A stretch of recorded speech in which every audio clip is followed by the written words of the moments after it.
Alors déjà, pourquoi l'appellation communication non violente? Au premier abord, ce terme interpelle et peut même choquer certains. Peut-être que vous vous dites, comme moi je me le suis dit, moi violent? Pas du tout, ça ne me concerne pas. Cependant, vous devriez former mon patron, ça lui ferait du bien. La plupart du temps, chacun de nous perçoit la violence chez les autres, mais ne considère pas la sienne. Autre réaction possible. Ben oui, le monde est dur, la société est violente, c'est un truc de bisounours la non-violence, ça peut pas marcher.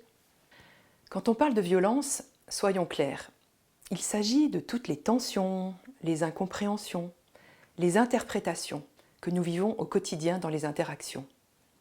Les petites phrases, vous savez, qui piquent, qui grattent, les reproches, les sous-entendus, et même les non-dits, les silences chargés qui sont aussi une forme de violence et qui créent de la crispation, voire une rupture de relation.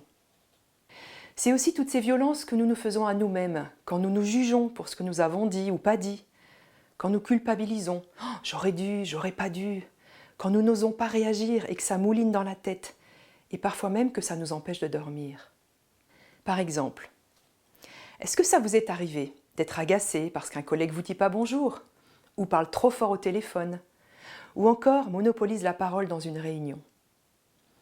Selon le tempérament, on explose, et ça a un coût pour la relation. On ne dit rien parce qu'on n'ose pas, parce qu'on est bien élevé, mais on n'en pense pas moins.